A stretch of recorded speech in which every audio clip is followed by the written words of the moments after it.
I've noticed less and less cars. Yeah. Yeah. Hello. Okay, everybody. Hello. Hi.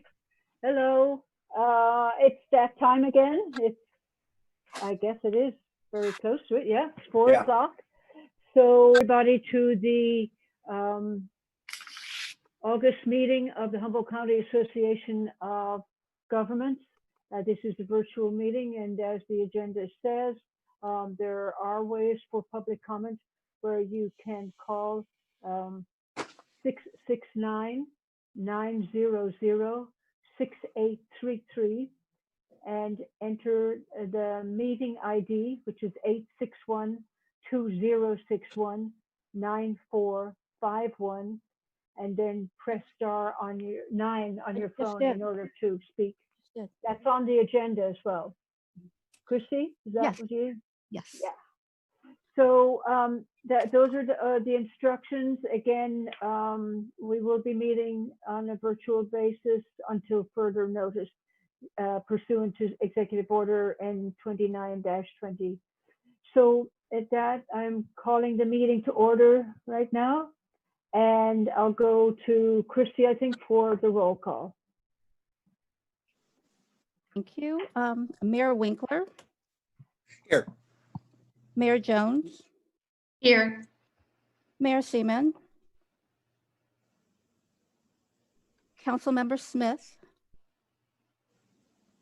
I believe he's will be joining us shortly. Councilmember Johnson, Here.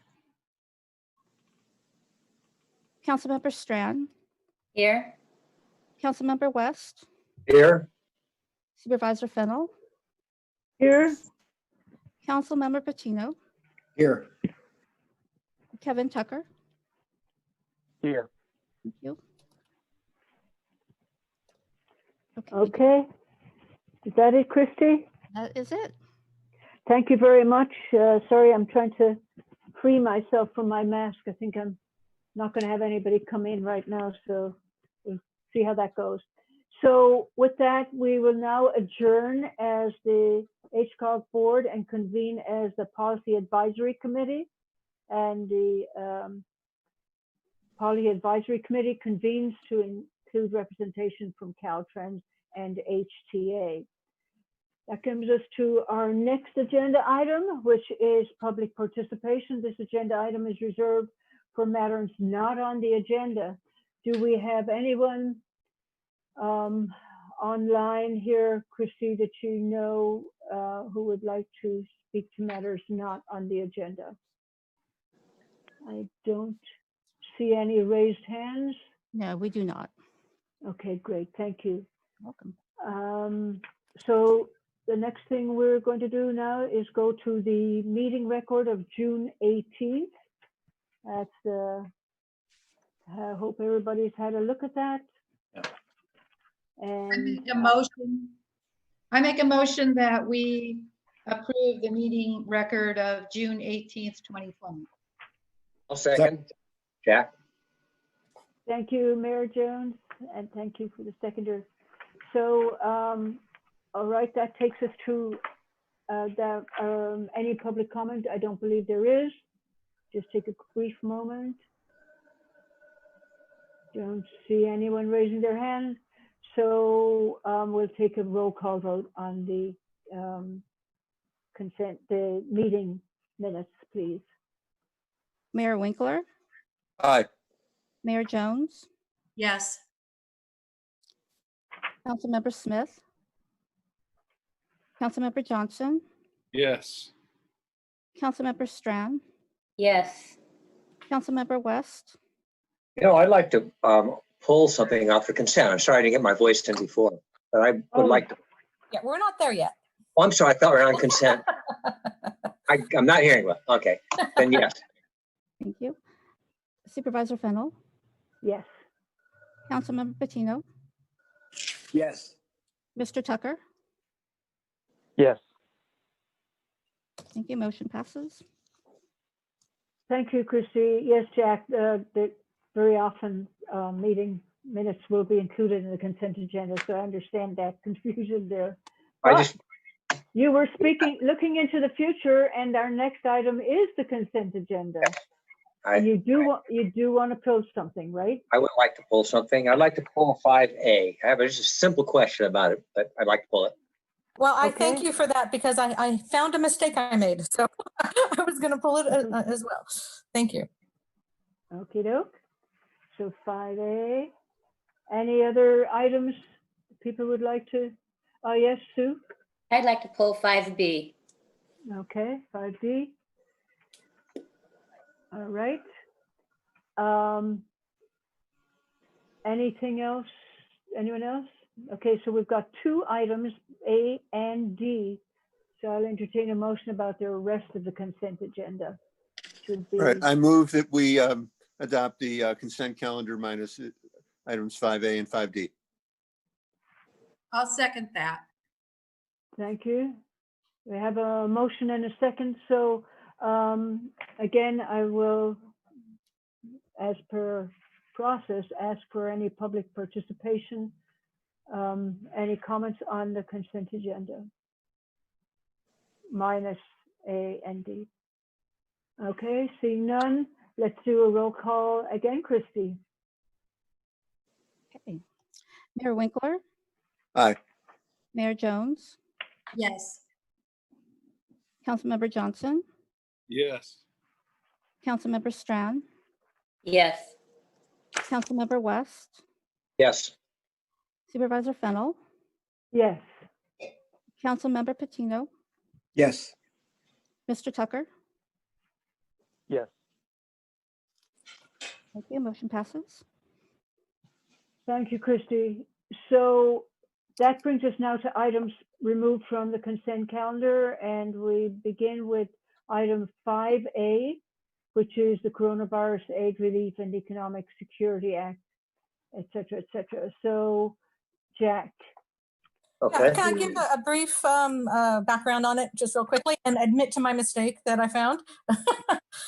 So these CARES Acts is federal funding that is administered by Caltrans, and these funds are specifically for transit agencies to help with not only the issues from the past when coronavirus started, but also for the future. My mistake that I made was in the staff recommended motion that does say $50,000 to the Blue Lake Rancheria. They have since rescinded their request, and that was due for the multitude of requirements for these federal funds. They couldn't meet those requirements in time, and so they decided to pull back. So we do have 3 agencies that have submitted requests. They've been discussed at the Social Service Transportation Advisory Council meeting and the Technical Advisory Committee meeting as well. And with that, I can answer your question, Councilmember West. Okay. I noticed that there's three groups that were awarded money, and I'm just curious how that was chosen. Why is the city of Arcata get a full amount and the other 2 got lesser amounts, including the Eureka tribe getting about 1/3 of what they asked for? Just curious how that works.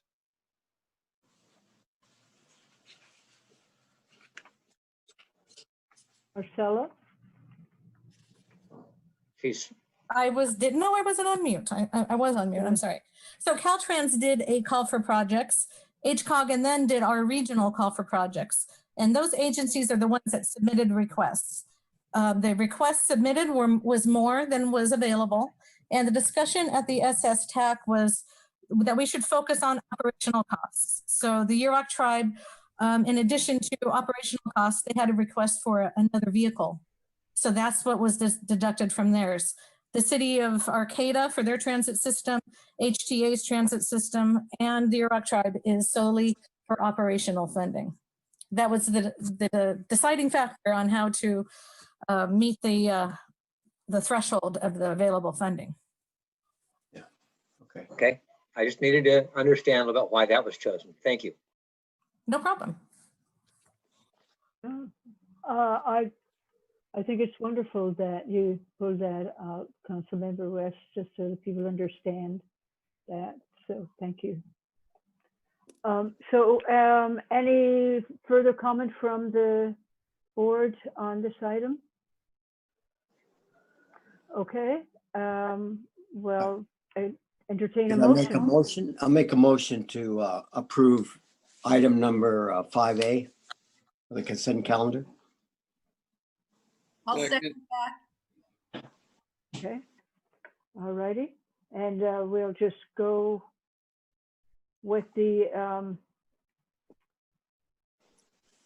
how do we memorialize the fact that there's a mistake in there? Do we just say with, As amended. oh, well, that as a, yeah, okay. Yeah, Staff recommendation as amended? Okay. Yes. Great. All right, so let's go for a roll call there. Christy, please.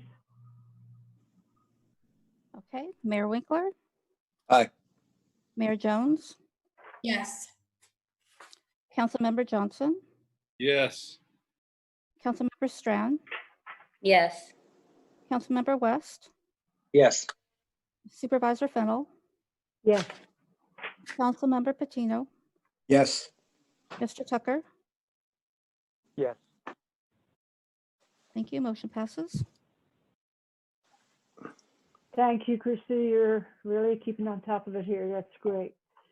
So now we have another item removed from consent calendar. It's item 5D. This was requested to be moved by Councilmember Strawn. Do you want to go kick off the discussion, please? Yes, it was 5B. B. Sorry. B is in Oh, both. B. Oh, B, yeah, sorry. yeah, sorry. Okay, got it. So the bylaws of the social services transportation. Yes. Okay, So yeah, I'm not in agreement with the wording at the ending on page 6. Starting Article 8.0, commitment to equity and anti-racism. And I just can't vote yes for that. So I wanted it pulled so I could vote no. which one now? I'm sorry, Stu. It's B, it's 5B, and it's Yeah. page 6 6, yeah. of the bylaws. Mm-hmm. And at the bottom of 6, Article 8.0, commitment to equity and anti-racism, starting there. And all the way, the council's SSTAC's responsibilities shall include the following. Okay, I agree with that portion of it, but everything above that and below 8.0, I do not agree with. okay.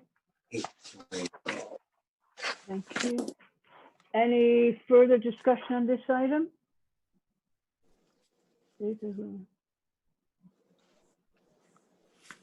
I can just add that the social SS TAC met twice on these bylaws, and they did unanimously agree. But that doesn't mean that this board can't have a different version or any changes, because ultimately these bylaws need to be approved by the HCOG board. I would make a motion that we approve item 5B, the HCOG board updated SSTAC bylaws. Second.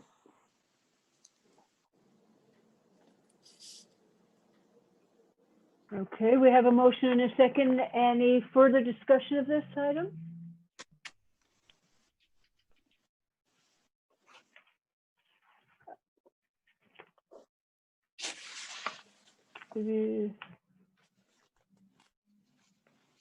Okay, with that, we'll just go to a vote on let me just check.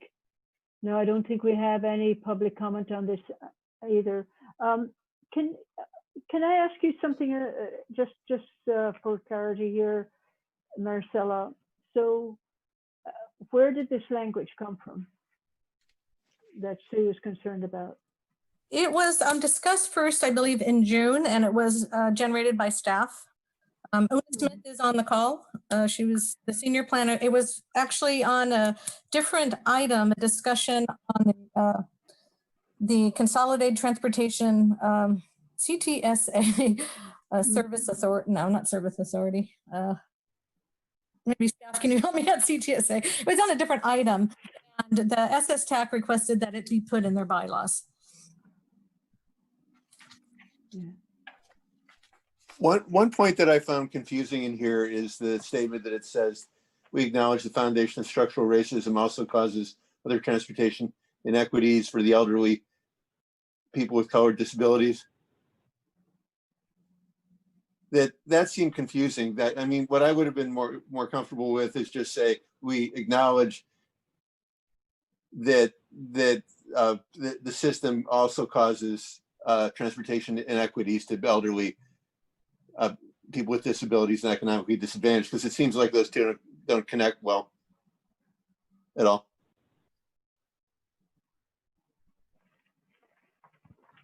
Yeah, that's true. It doesn't. Yeah, because it doesn't make sense. It doesn't make sense to say that. So that's, I would say, I would like to change that wording to just say there also are something to affect, you know, that they're also, that people with these characteristics also are a disadvantage from the system as it's currently structured. That change can certainly be made. It almost seems as since everything else has to do with racism, I don't even know. It's almost like it's a boilerplate type thing. You know, why did that sentence even wind up in there? So either to reword it to just say that they're disabilities to these other people, or just to drop it. Yeah. And I would invite Una to speak on it if she has anything to add. Una, yeah. Yeah. I don't, that the edits seem logical to your wishes. Oh, but I will add that the language for most of what was presented to the SS TAC I got from other transportation organizations that have already passed statements such as this, professional transportation and public transit organizations and the like. So what can you give us an example of like APBP, Association for Pedestrian and Bicycle, or the American Pedestrian Bicycle Association. NACTO is one. ASHTO, Safe Routes to Schools. The League of American Bicyclists, and Commuter Transportation, a public agency organization for professionals. I would like it to be included. If we want to reword it, I can see that, but I think it's a good idea to acknowledge the fact that there's difficulties for the elderly, people with disabilities, and economically disadvantaged people. If you want to reword that sentence, because I don't consider that necessarily racism when you're talking about those groups of people, then I can see that. But I would like to acknowledge that there are difficulties for elderly people, people with disabilities, and economically disadvantaged people. So if we can reword that, I'd be happier than just taking it out completely. Well, I agree with that. So I think if we say that there also are barriers, we could say that there also are barriers to other users, inequities to the elderly, people with disabilities, and economically disadvantaged people. I don't even, yeah, I mean, you can just make the statement without, you know, without trying to say, we don't have to say the foundation of anything. We just say it exists. Yeah, because it's not related to race. I mean, it's a disadvantage to these other people, but it's beyond. It's not connected with racism. So you could say something like, we acknowledge that there are also transportation inequities. We acknowledge that there are other transportation inequities for the elderly. That there are others, that there are other transportation inequity, or that there are, There are transportation inequities for, yeah. yeah, So it should read, we acknowledge that there are transportation inequities for the elderly, people with disabilities, and economically disadvantaged people. yes, that would be good. But just get rid of foundation, structural racism. Yeah, Also. because it's not really related. Yeah, but I would like it to be in there that we're Yeah. recognizing people having difficulties, that demographic group. Yeah, I think that's a good idea.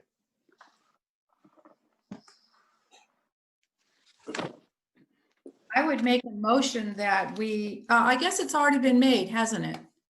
Yep. Okay, so So I think, unless there's further discussion, I think we're ready for a vote. So Any this, further discussion?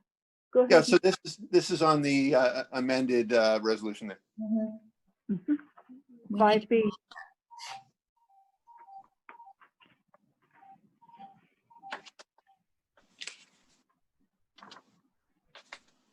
This is one of the things I think that everybody understands the underlying desires of this, but this is the problem with what I refer to as boilerplate language, basically, that one group comes up with something and then somebody else says, oh, these groups are doing it, so we want to do it too, but it doesn't really reflect thoughtfulness, really. It's just, I don't know. I've always had problems with boilerplate language, but anyway, I think that the intention is a different thing. So, okay, so Christy, let's go for a vote on this. Okay, Mayor Winkler, Aye. Mayor Jones, yes. Councilmember Smith,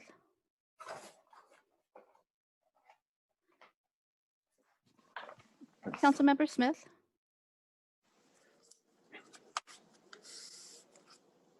Where is it? I think we have him muted. There Aye. you go. Thank you. Councilmember Johnson, Yes. Councilmember Strand, No. Councilmember West, Yes. Supervisor Fennell, Yes. Councilmember Patino, Yes. Mr. Tucker, Yes. motion passes 8-1. All righty. So that brings us to the item number 7, which is the action items for the PAC. And 7A is the fiscal year 2021 unmet transit needs report of findings. And that would be with you, Marcella, right? Yes, it is with me. Thank you. So this is an annual process. It's required from the Transportation Development Act and is required before any local transportation funds are distributed to our 8 jurisdictions. This year we had, through our public outreach, 123 comments, 40 of which met the definition of an unmet transit need, and that definition is included in both the staff report and the report. Once something is determined to be an unmet need, then we look at the process flow chart, which is on page 6 of the report. And through that process, you look to see if that unmet need is reasonable to meet. So about halfway through that flow chart, one of the boxes says, would the service attain a 10% fare box return ratio within 3 years? Staff determined, the SS TAC agreed, and the Technical Advisory Committee agreed that it's not that the answer to that is no for everyone, mostly due to the unmet transit needs process, because we don't know when the pandemic will be over. We don't know how social distancing is going to be in the future. We don't know if the public is going to be comfortable using public transit in the coming years. So there were a few findings that we would like to begin with in the next year's process. One was going to be funded this year, and that was the late night service during weeknights. So those funds we had dedicated to that, the Humboldt Transit Authority dedicated, had to pull them off of that use to give free fares during the pandemic. So that funding is gone. So we want to look at that again next year, and we'll see how the public reacts to getting back on public transit. The other issue that came up this year that would have moved forward is increased service during peak hours. So additional buses in the AM and the PM when people are going to work. We again want to look at that in the next cycle and see if we're comfortable in determining if it can meet the fare box for 3 years. With that, I wanted to point out a couple other figures that I included this year. One is figure 3 on page 7. I was just surprised to see what the state thinks about our population projections. Yeah. I've never seen it so steep going down. And, even though I'm going to retire, I'm going to be looking at that to see if things change with climate change. I mean, right now people are living in the hundreds.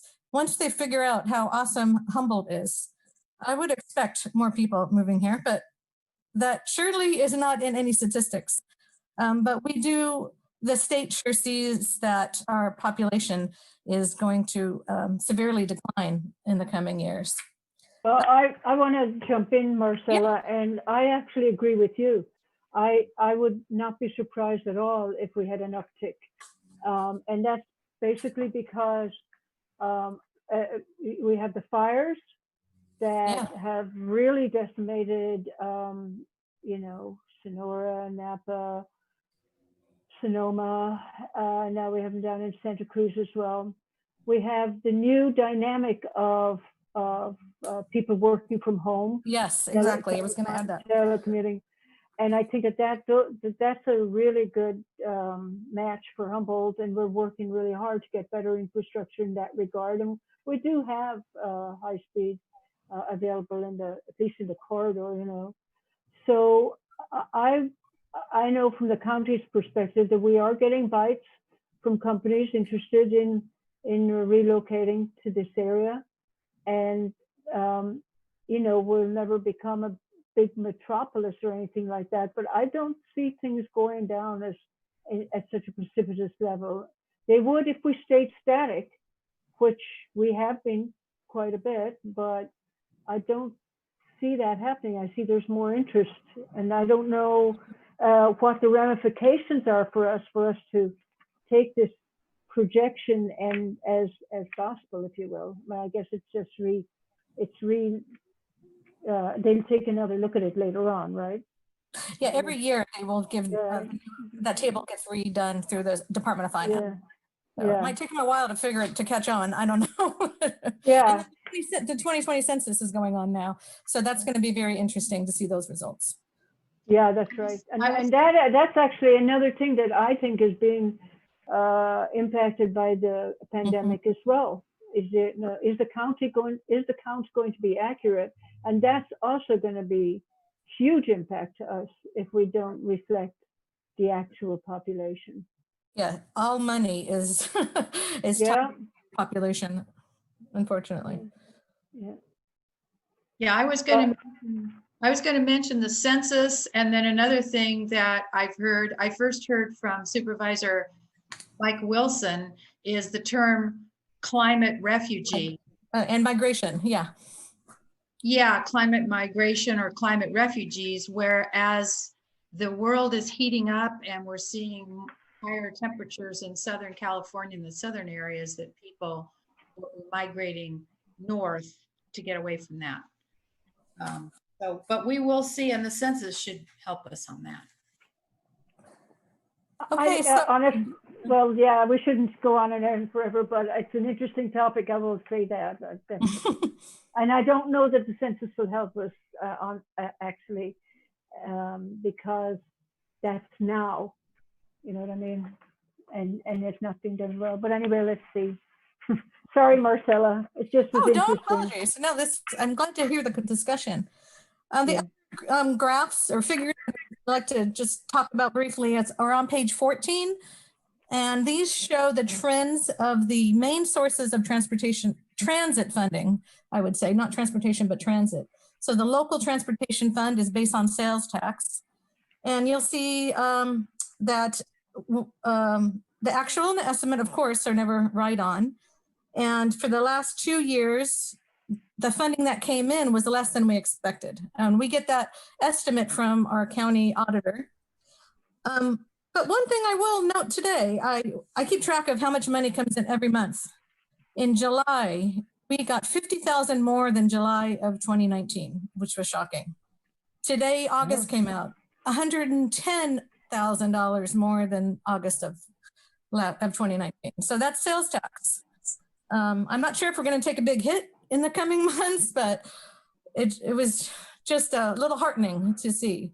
For the 2019-20 year that we just finished, we didn't get all that we expected. So every city, almost every city, got less than what their claims were that were submitted to us. And that's just the way it works, unfortunately.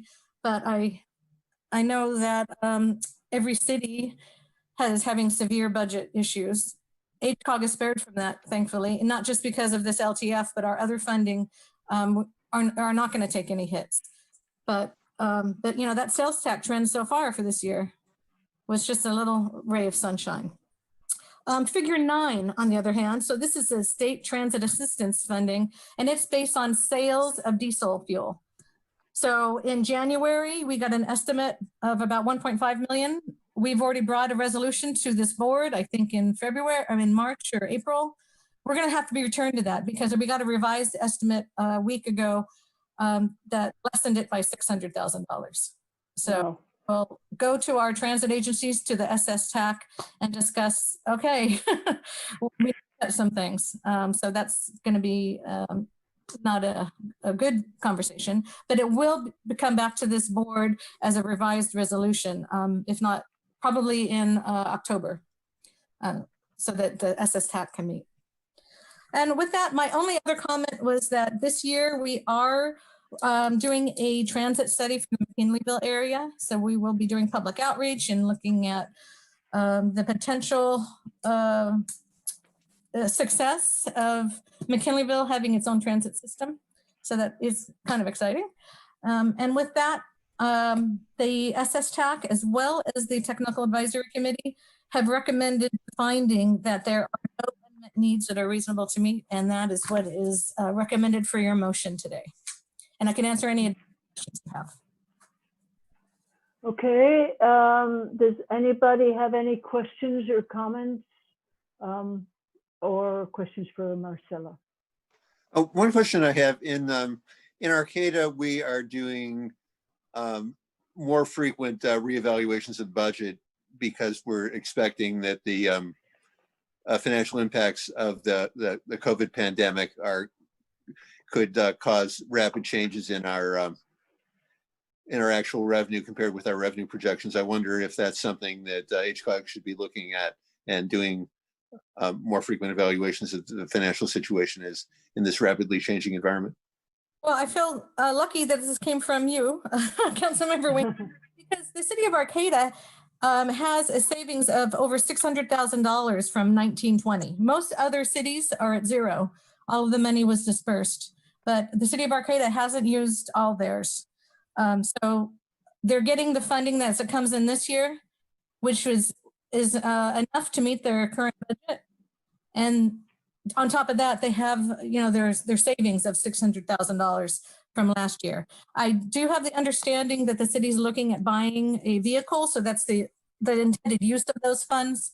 But the purchase of that vehicle could be, if the local transportation fund does take a dive, And we will alert everyone if it really does drop. You know, then the purchase of that bus could possibly be delayed. But for operation, the city of Arcata is looking really well.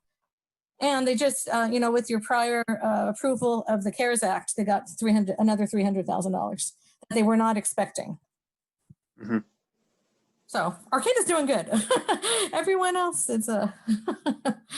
Well, basically, I'm a cheapskate, and I just operate on the city council as being a cheapskate with even I think more. that's a good quality. I hope that's rubbed off on other city council members. That's not a cheapskate, it's wise. No, it's no. You're just going to have to use the word conservative, Michael. That's all it's to it. You're a fiscal All right. conservative. Conservative. You get it out there. Okay. Well, any other discussion on this item? Nope. Okie doke. Well, I'll entertain a again. Excuse me, I Chair. do not see any public comments. I believe we do have a Oh, we do? comment. I Yeah. saw a phone call. Yeah, there is a phone call coming in. Oh, great. I don't see the hand up, so I'm sorry about that. Yeah, if you can press *9, we can bring you into the discussion. Welcome. Hi, this is Colin Fisk. I did join by phone, but I don't actually have a comment on this item. Sorry about that. Oh, okay. All right. Thank you, Colin. You're ready So for, again, ready for a vote?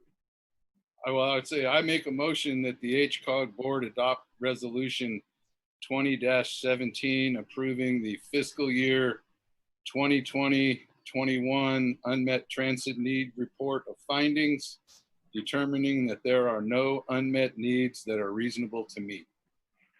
Second. Okay. We have a motion and a second, and we'll go to Christie for a roll call vote. Thank you. Mayor Winkler, Aye. Mayor Jones, Yes. Councilmember Smith, Aye. Councilmember Johnson, Yes. Councilmember Strand, Yes. Councilmember West, Yes. Supervisor Fennell, Yes? Councilmember Patino, Yes. Mr. Tucker. Yes. Thank you. Motion passes. All right. Thank you, Christie. And that brings us to item number 7B, the Regional Surface Transportation Program Formula Review. And that is also an action item. So I guess we go back to you, Marcella.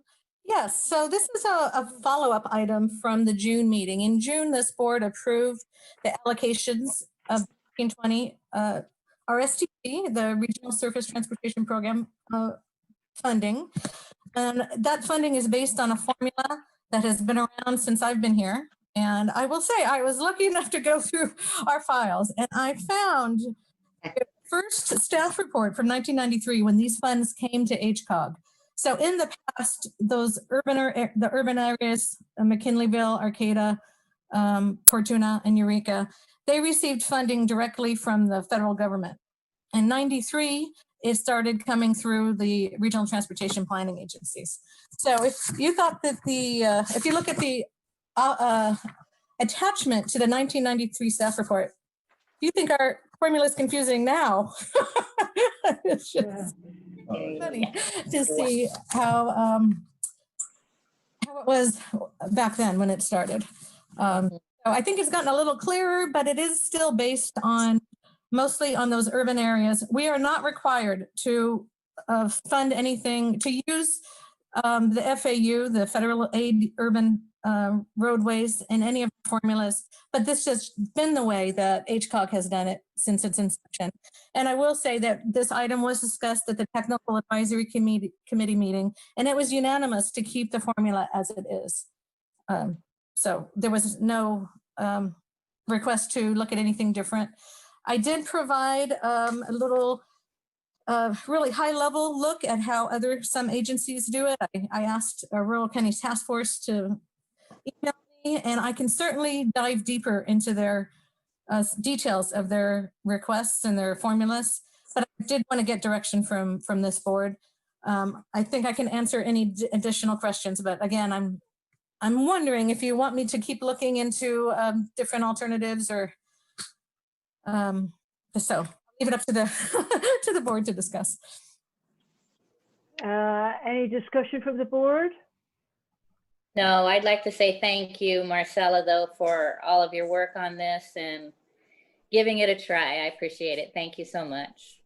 Well, I do like to research, so it was exciting finding that. It was on that onion paper too. That Wow. Wow. Yeah, I mean, I think they did a pretty good job of allocations, you know, and I do think that if the funds increase, we also shares according to that. So anyway, thank you for doing the research. It's always good to be even more informed and on these items. Are there any other questions or comments from the board on this item? No.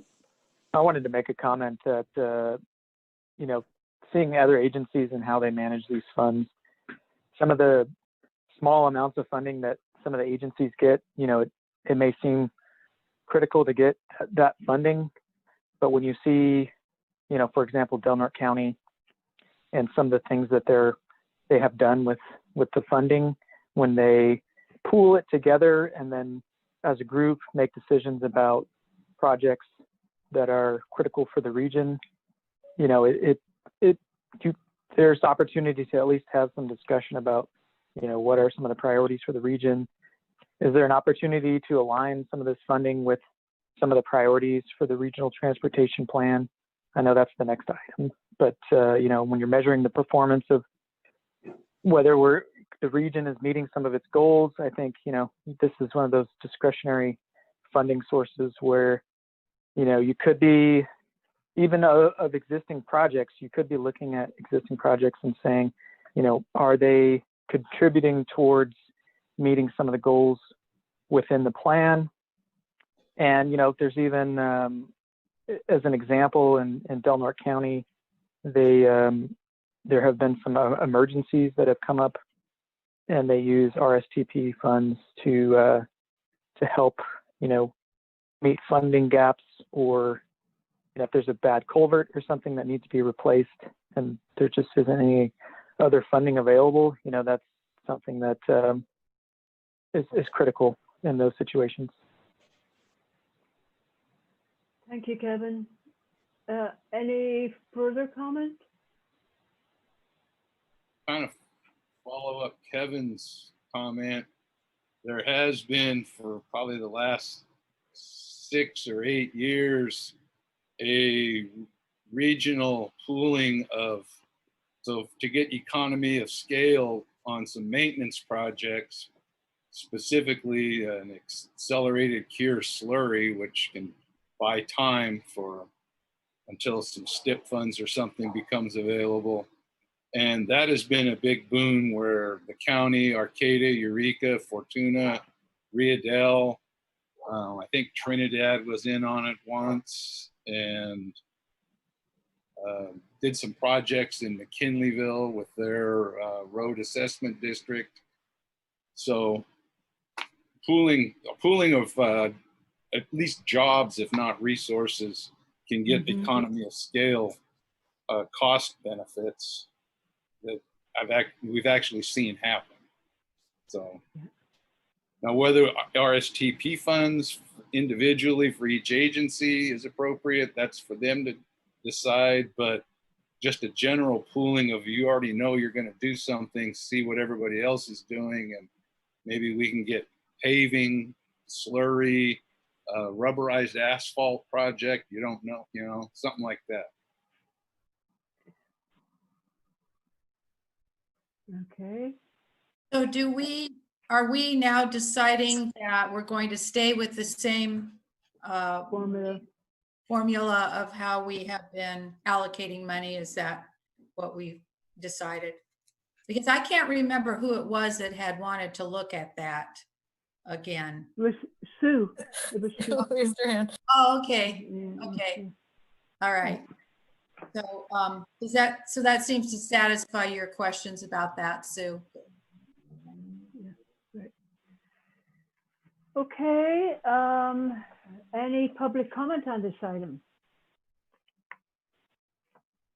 All right, I don't see any public comment. Okay, I'll bring it back to the board, and we'll entertain a motion. It's an action item. Well, it was just a recommendation, I think, that we were going to give our, Yeah, I was just looking for further direction if you wanted this to continue, but I don't think we need a motion if we're Okay, if it's just going to be until the next same. year when this comes up again. It could be Okay. All righty, so we'll just stick with this. All righty. Thanks, Marcella. Thanks, Sue. Let's go to item C, which is the Regional Transportation Plan Update 2021. And back to you, Marcella, is that, or is it Una this time? Yeah, it's This Una. is, yeah, this is Okay, my okay. staff report. So we are kicking off the next RTP update. Quite a few of you were participating on the board when the board adopted the last one, which was December 2017.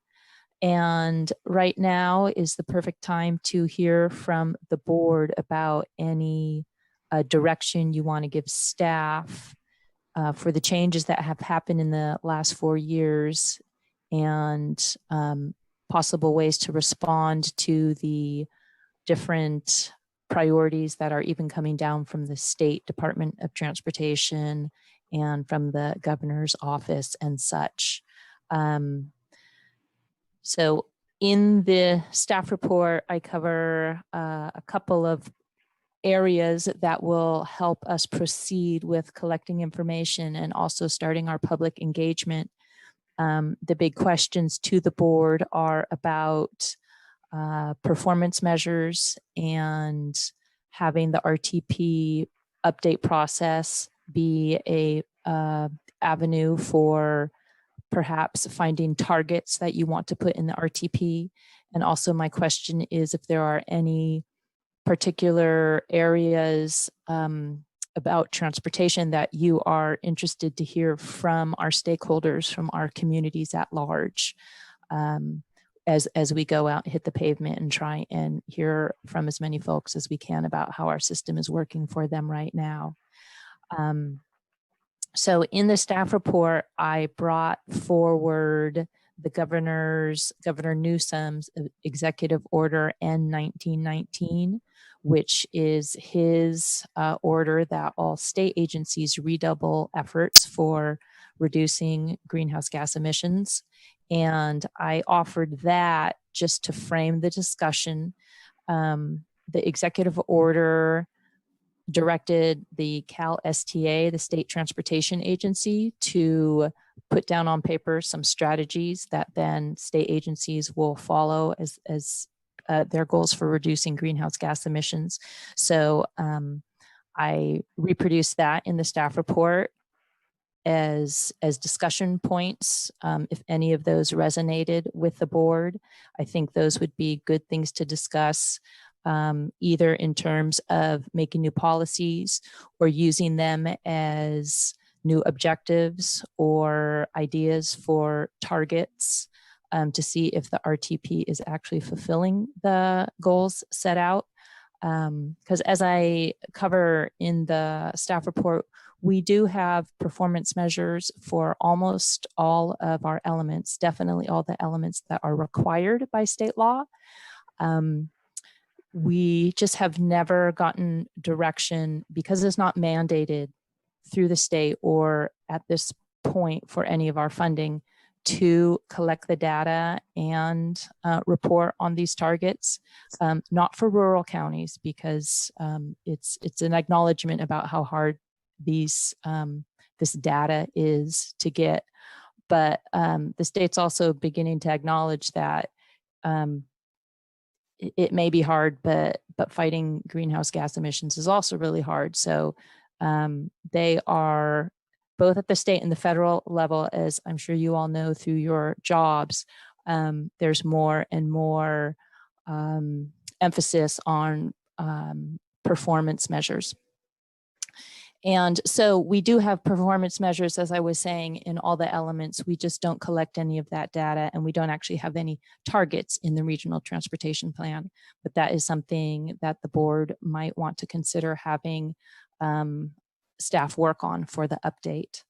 And the enclosure also includes the sample just from the complete streets element, the performance measure table.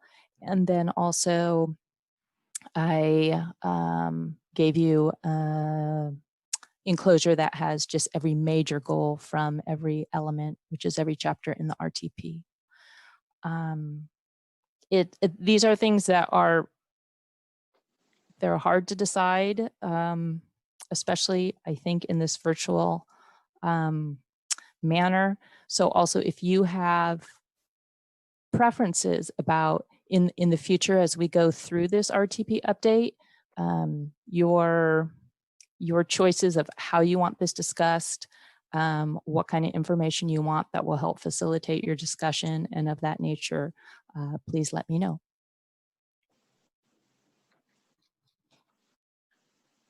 So I have some go ahead. I have some things that I would like to discuss. If other couple things that in some of our previous plans, we have looked at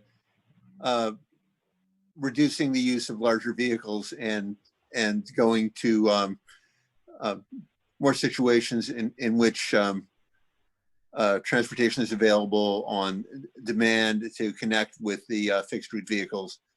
And I think also to some extent possibly using coordination with taxis or ride hailing as a way of reducing greenhouse gas emissions by reducing vehicle miles traveled by the larger vehicles. So I don't know if that is something that could be included in here, because we're doing it, but I'd like to see that coordinated with this plan also, if you understand what I'm saying. Well, I don't get the whole, I'm not sure about the concept of vehicle miles traveled by larger vehicles, because a lot of the larger vehicles probably travel more than the smaller ones. Oh no, what I'm talking about is public. I'm talking about public transit. So okay. So what it looks like the direction that we're going is that on some routes that are lightly traveled that now use full-size buses, what we're starting to go towards is to use smaller public transit vehicles that are available on demand or as a way of improving service, but also reducing greenhouse gas emissions. So would that would be tied to the use, like how many full rides there are per day, etc. And also the mix of smaller transit vehicles versus larger transit vehicles, and to the extent that things are run on demand versus run on fixed routes. So it should be quantifiable in terms of, I mean, if they're fuel powered vehicles, then you can measure emissions or fuel consumption relative to the number of rides served or the number of distance served of passengers, something like that. So you're looking at maybe vans or some smaller vehicle that could be used instead of buying huge buses, since we don't need that many people, seats, that we could get by with smaller vehicles like a van, a 10-person van or something like that. Is that what you're kind of looking at? No, we're already doing that. I mean, in some of the plans that we've looked at in a previous meeting, we're already going in that direction. So what I'm saying is to put that into the plan and quantify it. So it's something we're already doing. It's something, a direction we're already going. And I just wanted the possibility of quantifying a direction that we're already going, because we think it's positive and corresponds to the state level goals on greenhouse gas emission reduction.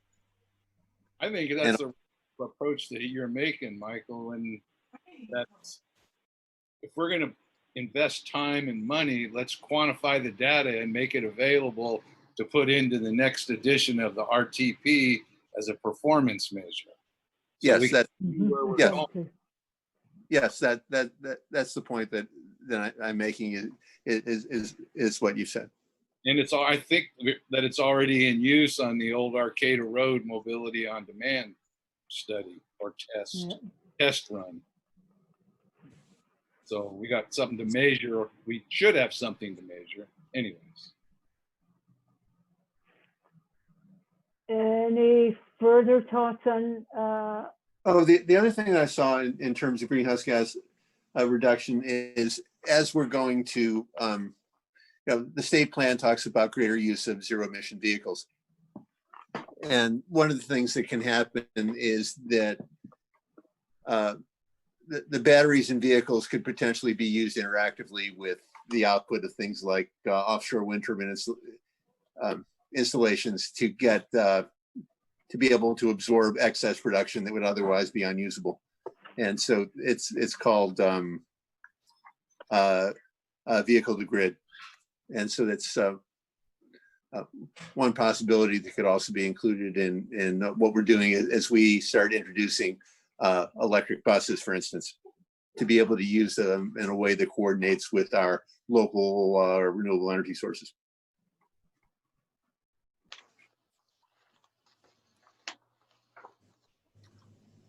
Any other input for Una on this as we move forward?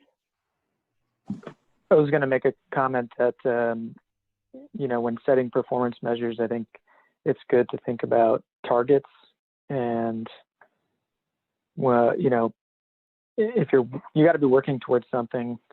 And I think it's critical for all of the practitioners, transportation to be thinking about how they can make improvements towards meeting some of these long-term goals. And I think vehicle miles traveled, for transit, I think, measuring some key routes in terms of trips between, for example, McKinleyville and Eureka, and how does the transit system perform in comparison to driving, and what would be a target that could be set for the region, and can we make some ground in terms of reducing the disparity between transit and driving, because I think that's going to drive increases in ridership. And I think it's been mentioned before, but miles of bikeways, I think that's a pretty easy thing to keep track of. And you can even make it more specific of, facilities that serve all ages and all abilities. And, do we have a network within communities that serves all ages and all abilities? So I think those are some things that could be measured that help put into perspective, are we moving towards meeting some of these goals? Una, I had a question about getting data during this COVID pandemic that we're in. Is that going to skew data for us looking forward? Because in the last 6 months, people have not maybe been driving as much. I don't know what the data is showing, but it seems like it's going to change some of our findings if we look at the last 6 months of driving habits. What do you think? We don't have a baseline yet. So as far as skewing, if the targets are adopted in the RTP, the adoption would not actually even be until 2021. And the board could, although decide right now, a target date for getting a baseline, and we might have a before and after baseline. We might have a baseline during a pandemic, and then think a more normalized baseline. So we could consider collecting the data with that context in mind. But right now, this is a future collection we are talking about. Thank you. You're welcome. Paul? Yeah, Una, I really appreciate that. As I look at transit from HTA, you know, our numbers are way down. Who knows when they're going to even start getting back to anything close to 60 or 70% of our ridership. So I think we need to not set the, if we do a baseline look at before the end of the year, understand that we may not be even at the lowest level of ridership. So for us, the ridership's so low, it's hard to even, it's just trying to stay in business. Maybe a year from now, you know, maybe one look at in January, and then now again a year from now to see what changed. Are people riding the bus again or not, you know? Well, I could tell you one observation that I can make. It's anecdotal, obviously, right? But I think I don't know where I was talking today. About a month into the pandemic and the governor's order, I could get on the highway and I didn't see very many people at all on there. And I would see them and I would think, oh, we're all essential, because there was nobody else there but essential workers on the road. And now the traffic on the highway has increased pretty substantially. I'm not sure what that's due to, but maybe people are not wanting to be on the bus because they don't feel comfortable being in a closed space with people that are not in their family. I don't know, but there's definitely a bunch of traffic. But again, we were talking earlier about sales taxes and whatever. I do think that we're going to, as we look back on this in history, we're actually going to see that some sectors of the economy actually increased during this. It's really interesting to see this evolving as it is. And of course, essential services are at the top of the list. So it is a kind of a weird time to be doing any kind of extrapolation for the future, but it could also be a time when we're actually changing for the future. Things might be different for a long time. I don't know. Well, yeah, I mean, looking at Zoom meetings, people staying at home more, students at Humboldt State, that ridership is changing. I mean, it's such a strange, as you said, time to be looking at, well, what is our baseline? There's a snapshot that we're in right now, but how long that's going to last, nobody has a crystal ball about it. But obviously now we're down in so many areas, and then other things like buying food or that kind of shopping is going on. So it just kind of, it gives me pause to think how we're going to project what we are going to need, unless we just say, well, we're going to need what we needed before COVID. It's really hard to make that determination. Yeah. Well, I don't know if we can, I do think we have some public comment on this. Maybe I would open it up for that, unless there's Una.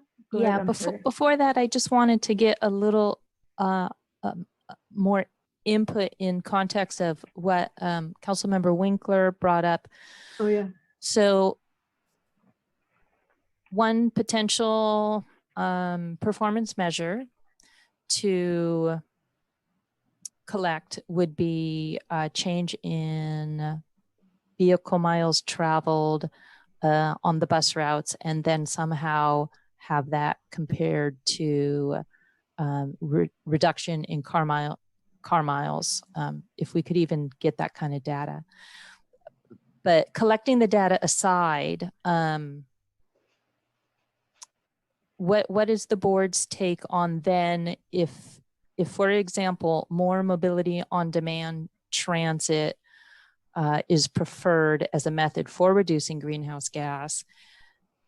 What position does the board want to be in promoting those kinds of projects or prioritizing transit projects that call for that, for example?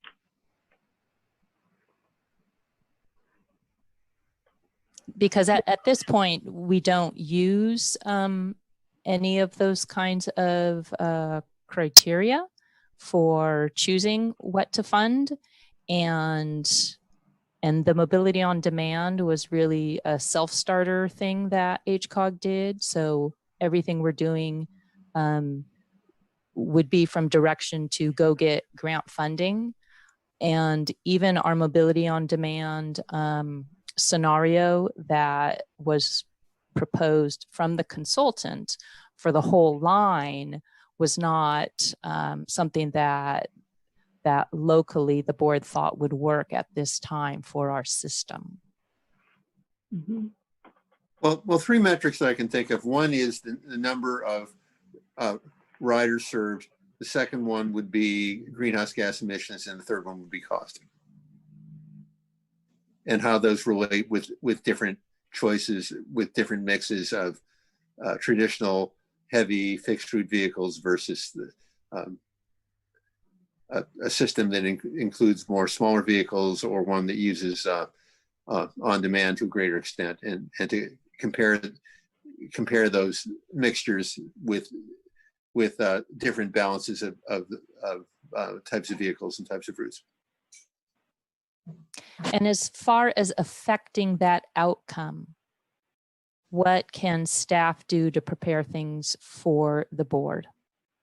What I would like to see, it would be a comparison showing results in terms of those three metrics for different choices of what we could promote in terms of, as I said, combination of traditional heavy fixed route vehicles, including on demand, including smaller vehicles, and to show the effect in terms of those criteria on those choices. For some of, for the backbone routes from, let's say, HSU to CR, that I think there can be a lot of justification of continuing those as heavy fixed route vehicles. But what could be offered to the board is what would be the impacts of moving away from that to greater or lesser degree on these less heavily traveled routes. And I think in a model or in a calculation, I would like to see that quantified in terms of performance in terms of those metrics. So that would be projections on potential changes in the public transit system. And then would you want to entertain having discretionary funding program for such transit projects that the projections come out really favorably, just hypothetically? So would that funding come from reallocation of money that we already have, or would this be applying for grant funding for studies or something like that for these alternatives? I think we could do both, but in terms of affecting change, it would have to be a stable source of income. So it would be a reallocation.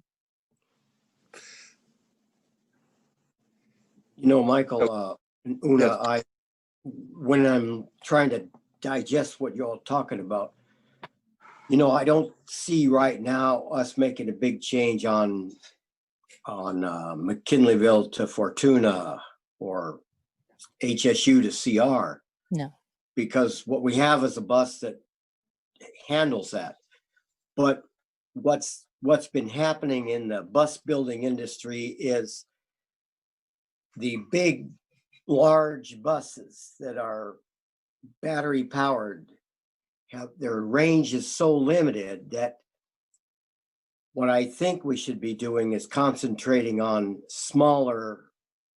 electrifying smaller cutaways and using those in city of Eureka and city of Arcata instead of 40-foot buses.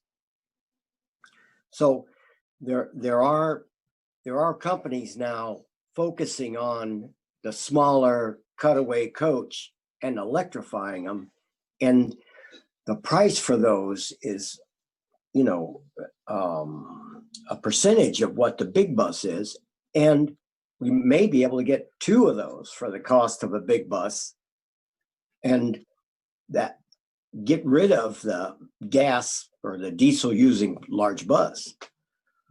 To buy another giant electric bus that only size-wise should be going from Arcata, or size-wise should be going on the backbone route, but it doesn't have the power to do that route regularly.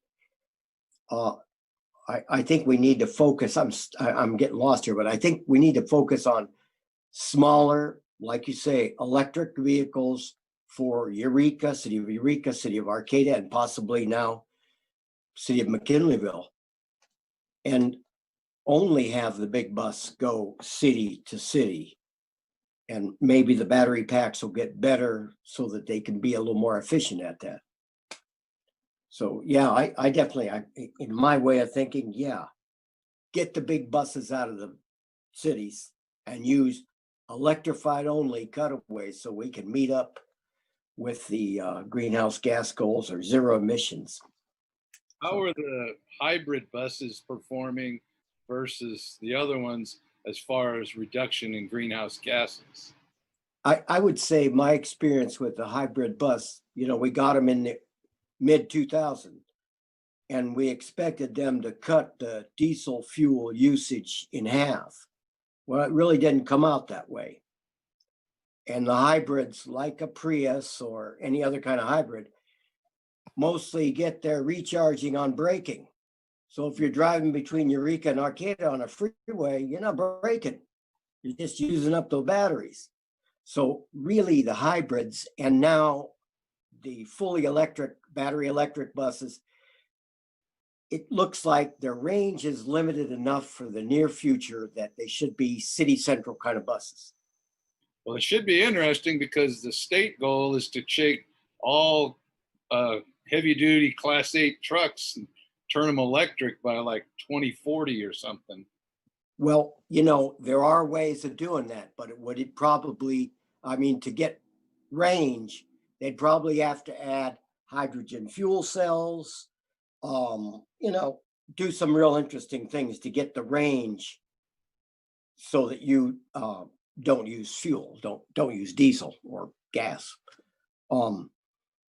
I've been going to Zoom meetings with the manufacturers, the hydrogen people, the electric people, and it's starting to shake out. Really, there's not a long distance bus, something that gets from, say, Trinidad to Scotia a few times, or just once that whole loop, is tough.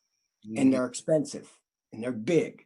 So I think our whole thought about going from diesel to hybrid to battery electric and keeping the same size bus, it doesn't look like it's making a lot of sense now. Yeah. So, there's the hydrogen people will give you a fuel cell and add it on there, but you got to have a hydrogen station to make hydrogen, and so it's, down south, they haven't been using diesel in a long time.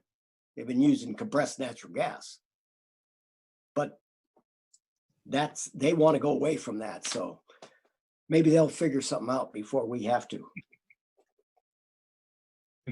Thanks for listening. So if I may, through the chair, so what I'm hearing is that there's a lot of knowledge and a lot of good ideas about strategies, and in particular strategies through public transit, and an interest in collecting performance data.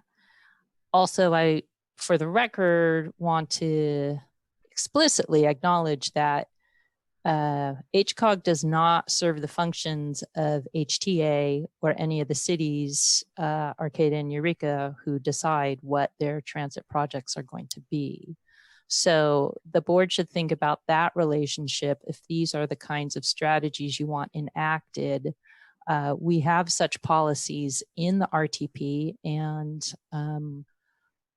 I looked at a really, really old RTP, which was amazingly beautifully thin and wonderful graphics. And it was like about at most 10-page brochure, and it wasn't even 8.5 by 11. But be that as it may, they had the same goals some 40 years ago.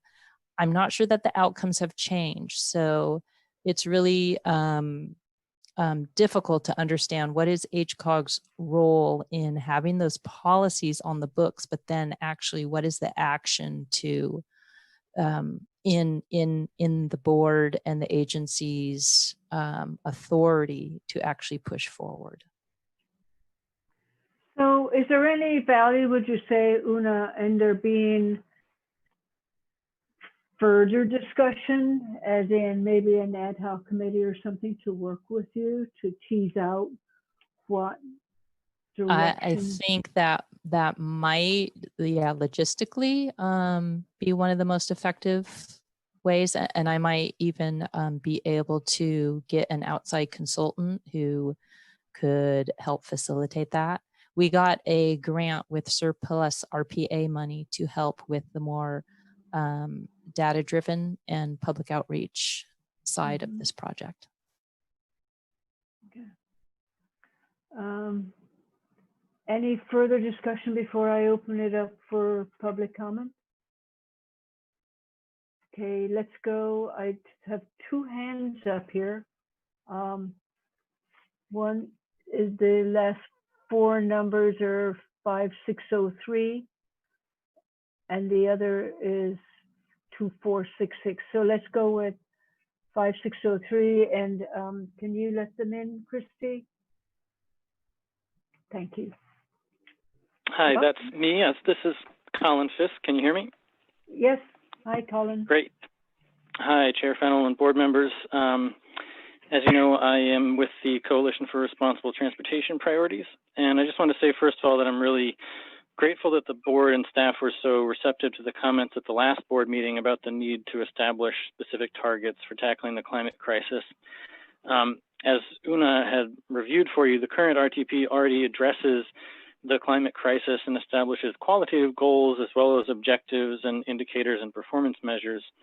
So conceptually, this isn't a big change, but as you all know, in practical terms, adopting specific, measurable, quantitative targets is really key to ensuring follow-up and, allowing the agency to hold itself accountable. So CRTP has collaborated a little bit with some other concerned members of the public to come up with some suggested targets as a starting point for the upcoming RTP update and this climate crisis issue specifically.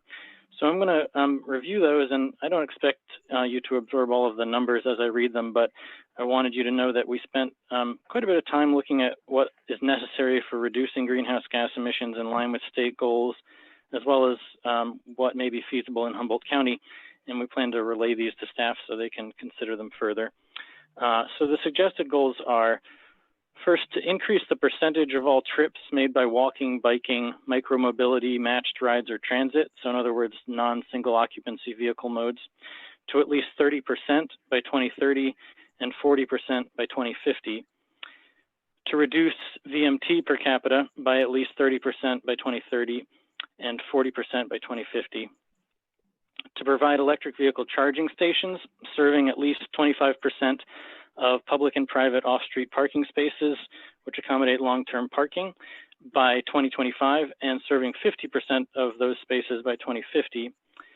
To increase the percentage of zero-emission vehicles to 25% by 2025, 80% by 2035, and 100% by 2050. To electrify 100% of public and school buses and other vehicles by 2030, to ensure that 100% of new housing is located in places with safe, comfortable, and convenient access to employment, shopping, and recreation by walking, biking, rolling, or transit by 2022, to ensure that 60% of the county's population lives in homes with that safe, comfortable, and convenient access by 2035, and 80% of the population by 2050. And safe, comfortable, and convenient access meaning the ability to travel from home to destination in 25 minutes or less without the use of a private vehicle, and that the number of pedestrian and bicyclist fatalities in the county has been reduced to 0. So those are our suggested targets. I thank you for the opportunity to provide the input, and I hope that you will direct staff to continue to pursue specific measurable goals along these lines. Thank you. Thank you, Colin. And then the next caller, if you can let them in, Christy, this would be 2466. Hi, this is Wendy Hi. Ring. Hi, Wendy. And hi. I'm really excited to hear everyone's ideas, and it sounds like it's kind of a mixture at this point of targets and how to get there. But I wanted to point out, first of all, that most of the performance measures that Colin was talking about don't require a baseline because they're really relative to climate change and dictated by that. They're not increase it by this much. It's like we have to get to this percentage of the population, or this. So the pandemic should not stop us in that regard. But mostly what I wanted to talk to you about was what we would stand to gain in terms of public health if we can improve our access to transit and walking and biking safely. And there's something called the Integrated Transport and Health Impact Model that was developed by the California Department of Health, and it's online, it's free, and you can put in changes that you want to make, and it spits out what the health benefits would be. So it's really exciting. It's been used by a number of regional transportation planning agencies, by the California Air Resources Board, by the Department of Public Health. So it's pretty solid, and I've used it for a number of things myself. And I just wanted to share with you, because the first goals that Colin was talking about increasing the percentage of trips that are made not in solo vehicles. I just wanted to share with you what we get when we put those through this model. And unfortunately, Humboldt County is not loaded into it, but Napa County fortunately has roughly our same demographics and percentage of people that use different modes of transportation. So I did it using Napa. So if we doubled our walking, biking, and transit by 2030, which is what we're talking about, that would mean we'd save 23 lives a year, and there would be 300 people in that year who would be productive in the workforce who would otherwise be disabled because of illness or prematurely dead. We'd save somewhere between $15 million and $218 million in health costs. We'd be reducing heart disease, dementia, stroke, diabetes, depression, breast and colon cancer. We would also, unless we improve our biking and walking infrastructure, we would also double our bike and pedestrian fatalities, which is currently at 9 a year. So that would go up to 18 unless we do something to make it safer. But we also wouldn't be able to double it unless we make it safer, because people aren't dummies and they're not gonna go if we don't make it safe. So that's by 2030. By 2040, our goal would be to triple. We'd be saving 46 lives a year, 600 of those productive people in the workforce who would otherwise be disabled or dead, $31 million in direct health spending, and $452 million in total health costs. So this is huge benefits to the county. And I understand well that money is in different silos. And but it's a great way to understand what it would mean to our economy and what it would mean to our neighbors, what it means to vulnerability to diseases like COVID, if we can make this happen. So I just wanted to throw that in there. Thank you, Wendy. Let's see, I don't believe we have any more public comments. So I'll bring it back to the board. Again, lots of food for thought there. Any further discussion about this? Any further input for Una?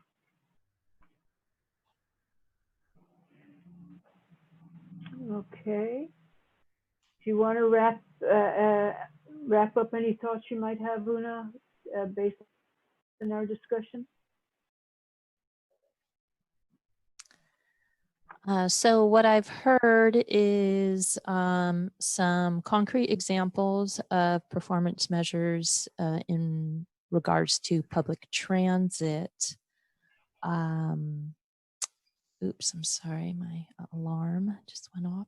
And then the importance of having measurable outcomes, performance measures to see if our goals are being achieved. And I'll be getting in writing the performance measures proposed by CRTP. So I can bring those forward to either the subcommittee, if that is what Chair Fennell wants to propose to the board, interested subcommittee, or a subcommittee of other stakeholders as you're making. But it seems like there's interest enough that we should keep discussing potential targets for the RTP and take maybe one step at a time. Yeah, that's nicely put.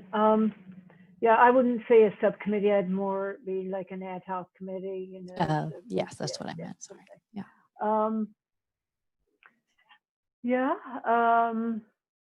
Let's see. You know, we talk a lot, and I would be remiss in if I didn't bring to your attention the vast miles of unincorporated areas that we need to think about also.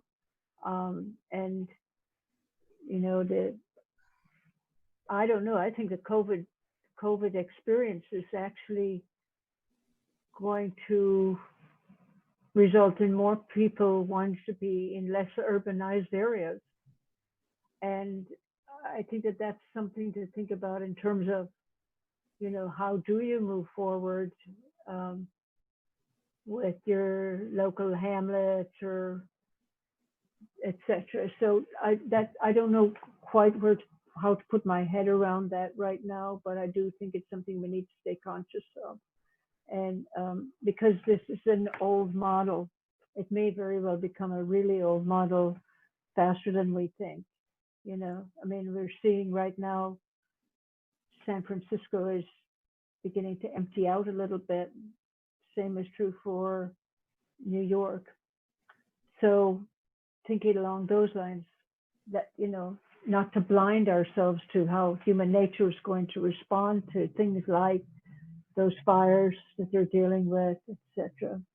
And I'm not sure how to fold that in there, Una, at all.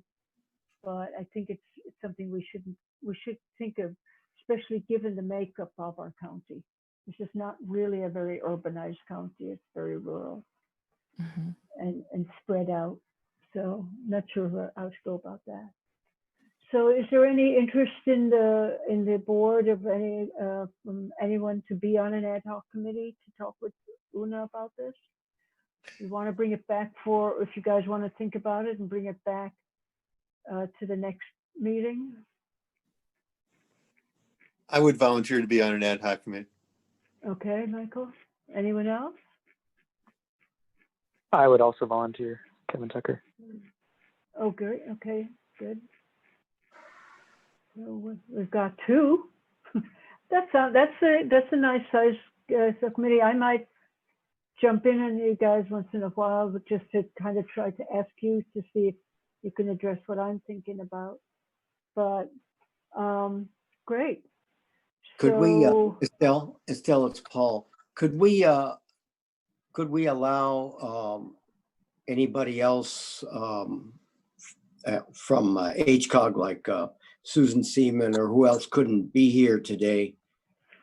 that's why I'm thinking maybe bring it up at the next meeting. Yeah, because I'd be interested in it, but I don't want to have two Arcata people on it. That doesn't, it's out of balance. Well, yeah, well, Kevin, But I think that that's a good idea to bring it up at the next one.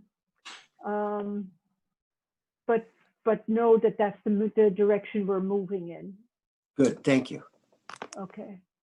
So let's just agendize that then for the next meeting. There's an offshoot of item 7C. We're looking to create an ad hoc committee to work with UNA on the performance, etc. You know, whatever way we wanna go about the RTP update. I'd be interested in that also as a representative from someone who's a part of the outlying area, not you know, that's part of the hour away by bus crew. Yeah, right, exactly. That's what I'm looking at. Okay, wonderful. Okay, so next time, be thinking about it, you guys. We'll create that ad hoc committee that will work with UNA. Wonderful. And if I may, in the month until then, or at the next board meeting, do you want to have under discussion the CRTP proposals at the next board meeting, or wait for the subcommittee for a month before we internally reviews those to present to the board? Might want to release them to people that would be on the ad hoc committee for discussion and then bring it back to the board following that. Yeah. So have them discuss it can the members who have already volunteered discuss it before next month's board meeting, or review them and maybe not convene, but send comments virtually? Yeah. Okay. I think that would not be a Brown Act violation. Okay. And Great. Chair Fennell, I do believe we have another public comment. We could be through the public comment section, but we get so few public members that I'm hoping. No, thank you for noticing that. I did that popped up way after we closed it. I'm sure I'll reopen it to public comment. Thank you, Marcella.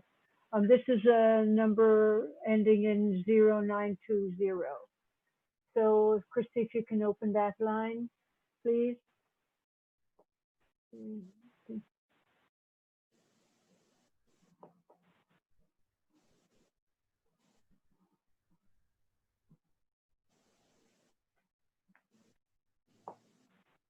There you go. Okay, hello. Hello. Yes, sorry about the confusion. My name is Martha Walden. I wanted to comment on what Colin Fisk and Wendy Ring said, but there was a discrepancy in the time between Colin Fisk was talking on YouTube and then Wendy Ring was talking on the phone when I called in, so it's just confusing. So is it ripe now to talk to just comment on what they said? Yes, you can. Yeah, definitely. Okay. Well, all right. Well, thank you. Well, I wanted to, voice my appreciation for HCOG in, tackling carbon emissions, transportation. It's a huge contributor, in rural areas like ours. And I just want to say I don't think there's a silver bullet, but a whole raft of strategies, such as the ones that Colin Fisk and Wendy Ring just outlined. And the targets may seem, ambitious, but they're doable and absolutely necessary to mitigate climate change. The charging stations are very important for reducing emissions from solo driving, but I don't think EVs are the whole answer, because solo driving is it's still a high energy method of getting around, and also there are other negative impacts of a high volume of traffic, including the need for more roads. I agree with Marcella May and others that the population of Humboldt County is going to keep growing, especially as the climate changes. So we got to think futuristic and think in terms of actually reducing VMT instead of simply electrifying VMT. So what we were talking about earlier, electric mass transit is really a major boon, and bike lanes for the fit are a big help, and they're also really popular. So I guess that's all I wanted to say. Well, just that we're in an emergency situation with climate change, as you all know, and we're in desperate need of bold leadership. So thank you very much. Thank you very much, Martha. Appreciate that. Okay, so again, I think that we've kind of captured it. Just to memorialize it. So Mike Johnson, Kevin Tucker, Paul Patino, Michael Winkler, all voices. You know, we're getting very close to a quorum there. And so I would want to keep it open to reorganizing it. Somebody may be dropping out like Paul if we wind up with more. So thank you for that. Yeah, don't have me in there because Michael's really focused on it. And like I say, I wouldn't want to have two people from Arcata to be on the ad hoc committee.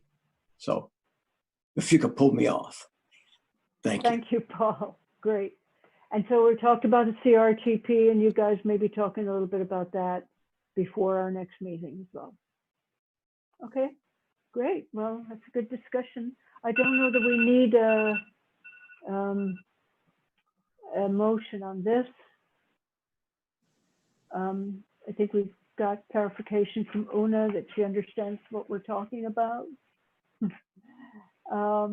So that closes. Yeah, go ahead. Sorry, Michael. Yes, is it, would it be legal to form an ad hoc committee at this meeting, or would that not be legal because it hasn't been agendized? That's why we're putting it off to the next one, and also to give others who are not there now, like Susan, a chance to jump in if they want to, and we'll have it on the agenda at that time. Okay, thank you. But you can make, actually, as I understand it, you can create an ad hoc committee ad hoc. In other words, it can be created on the fly if the need is, if the need is. So then I will move to create an ad hoc committee consisting of myself, Mike Johnson, and Kevin. Having to do with metrics in the CRTP.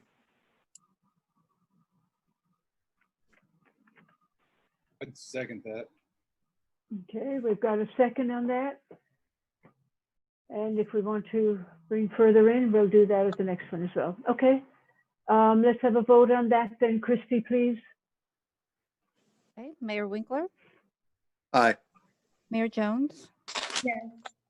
Councilmember Smith, Aye. Councilmember Johnson, Yes. Councilmember Strand, Yes. Councilmember West, Yes. Supervisor Fennell, Yes. Councilmember Patino, Yes. Mr. Tucker. Yes.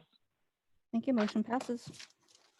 Thank you very much, and thank you for stepping up and making the conversation even more interesting. Thank you. So let's see. We're now going to reconvene as the HCOG board, and by motion, we'll do that and then look at approving the PAC recommendations. So here we are. Do we have that motion? I'll make a motion. We reconvene as HCOG. And PAC recommendations? And approve PAC recommendations, yes. Thank you. Okay. I'll second that. Thanks, Adeline. Okay, any further discussion on that? Christy, this being a virtual meeting, we must take a roll call on every vote. So back to that. Mayor Winkler. Aye. Mayor Jones, Yes. Councilmember Smith, Aye.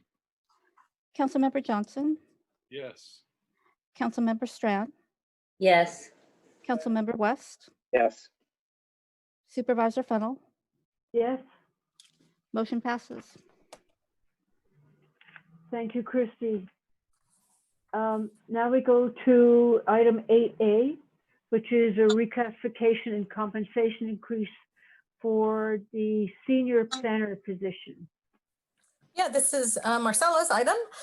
So back in January, this the HCOG board allowed staff to apply for what is called Regional Early Action Planning Funds, and that is administered by the California Department of Housing and Development, HCD.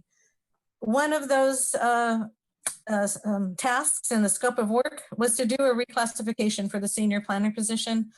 And my initial thoughts on that is, having been through 3 RENA cycles so far, that position does, I would say deserve higher pay. It's a very political and stressful process. It's something that I never delegated to a lower staff just because it's because of those reasons. And then in addition to that, you talked earlier about the link of housing and transportation. And while rural areas aren't mandated to do certain reports on that, that requirement is almost in every grant opportunity that we see. So this senior planner position can also assist us with being successful in getting grants. I heard today that even the Caltrans grants, the transportation planning grants, the committee that approves those, for at least for one grant applicant, was representatives from HCD and the California Air Resources Board. So those are the people looking at applications that come in. And if we don't have someone on staff that is an expert in this, we will, in my opinion, lose out on future funding. So we did get an agreement with HCD and the fundings, and we contracted with Bryce Consulting. Their report is included in the staff report. Unfortunately, the representative couldn't be here tonight. She's taking her son to college, so he's going to college somewhere. And I didn't want to put this off. As the report says, the table 1, I'm not sure what page that is. It was early on. Those are page 6. Page 6, thank you. Oh, I had that. I just couldn't read my writing. So those are the agencies that I did recommend. Now, they are larger areas. They're metropolitan planning organizations. And the reason for that is because this kind of work is routine to them. The rural areas are behind the times because we say, oh, there's not a mandate. We don't have to, have an expertise in that. But like I said, it's in almost every funding opportunity that we have.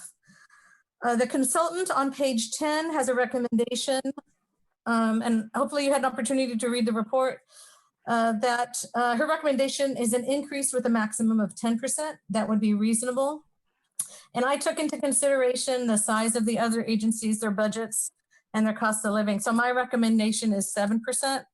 And Una certainly has her say in this as well. I did consult with her, and she is requesting an 8% increase.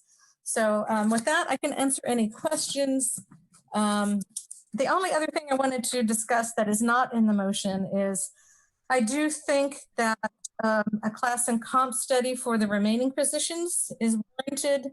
We haven't had one since 2011, and it just makes sense that everyone is looked at. This funding was solely for the position that's going to work on the HCD, the scope of work. So I do have that recommendation, certainly after I retire. So I'm not asking for it to be done before I retire.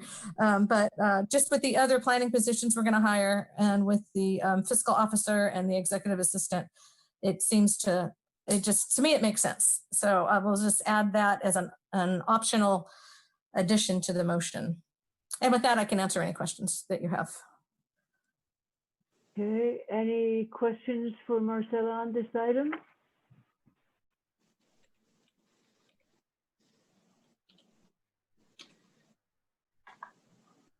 Mike? As a follow-up, just this is reflective of the increased work that will come with the what would I call it? The tasks required for grants, especially in light of the new Governor Newsom's Executive Order 19, and Yeah, I agree. requiring more extensive knowledge of the interplay with the goals and the planning. I mean, I'm assuming that's what this is, and that if I remember correctly, you talked about the availability of continuing education required for this. Is that correct?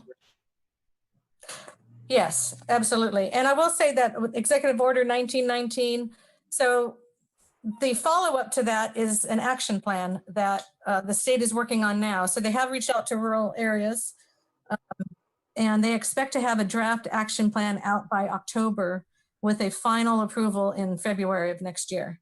So that could be something that Una is, involved in directly as well. Because, I mean, you have those statements in the executive order, but when you have to get to the meat to find out what it really means to us, and the meat's coming. Yeah. I know that we've all this year so far, I think everyone that sits on the board here has struggled with funding issues. So yeah. We've all received many requests from staff at our own agencies.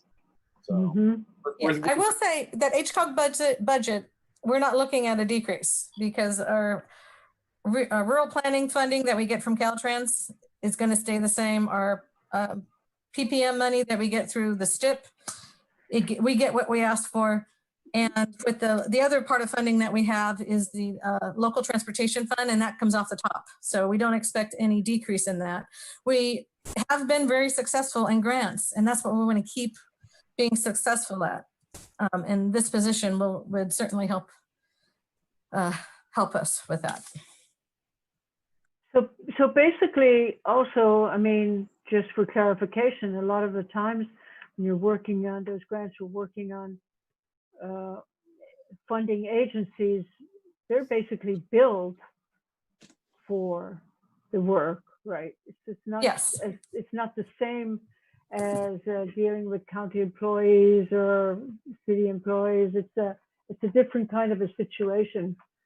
Yeah, it's kind of like consultants. We have a bird. So we set the standard and they pay. Absolutely. Yeah. So. Well, I'm in favor of the 8% that was suggested by our current senior planner. And then did I understand that your position would also need a raise after you retire? Is that what I heard you say, Marcella? No, just an additional recommendation that's not in the printed staff recommendation is that we conduct a class and comp for the other 4 positions. And I'm just saying that I will be gone by the time, it would take effect. So it's not for personal gain or anything, but, it hasn't been looked at for 9 years. And, we usually all the planners are kind of stagnated. So when we're going to be hiring either an associate or an assistant planner, and it would be good to have a good market value for that.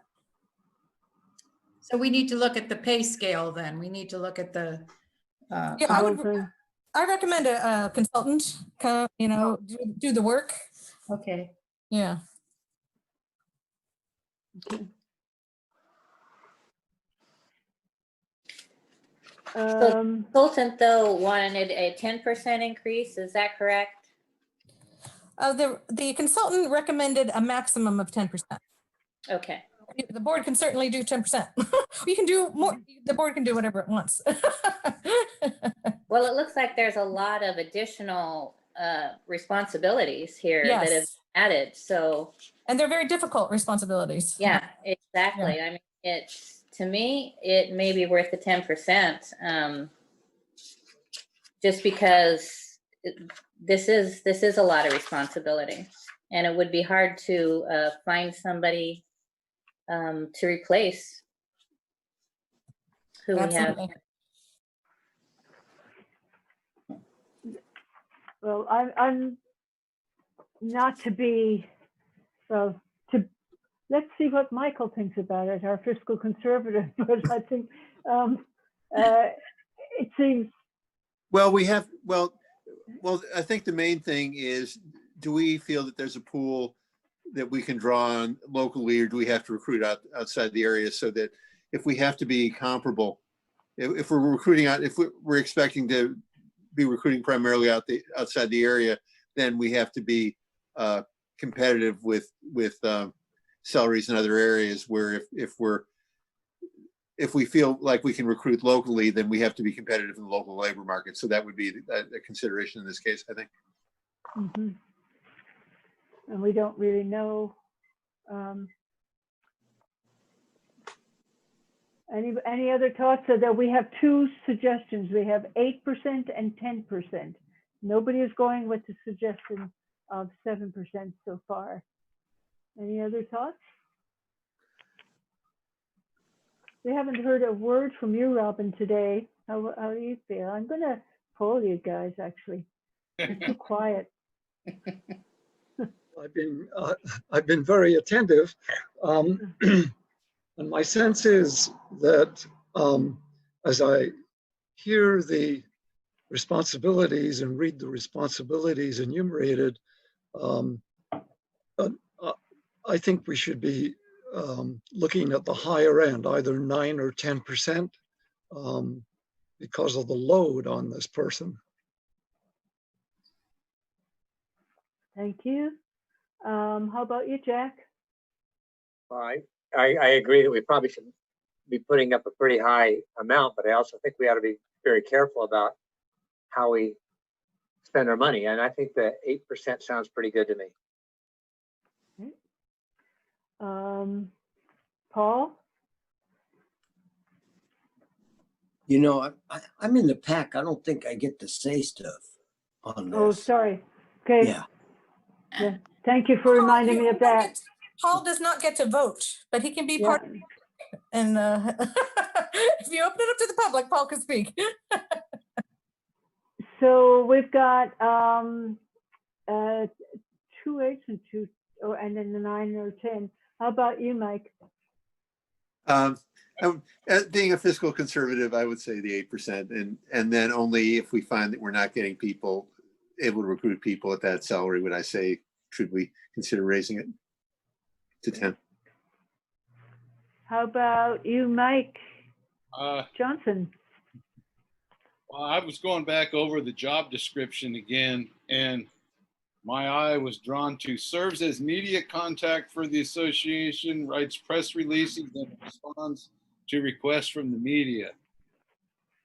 She will definitely spend that 1% on Maylocks and Tums. So I think she ought to at least have the 8%. Okay. All righty. Well, I will move then that the HCOG board approve an 8% pay increase for the senior planner position and changes to the senior planner job description to include duties associated with regional housing and efforts to reduce greenhouse gas emissions in the region. I'll second that.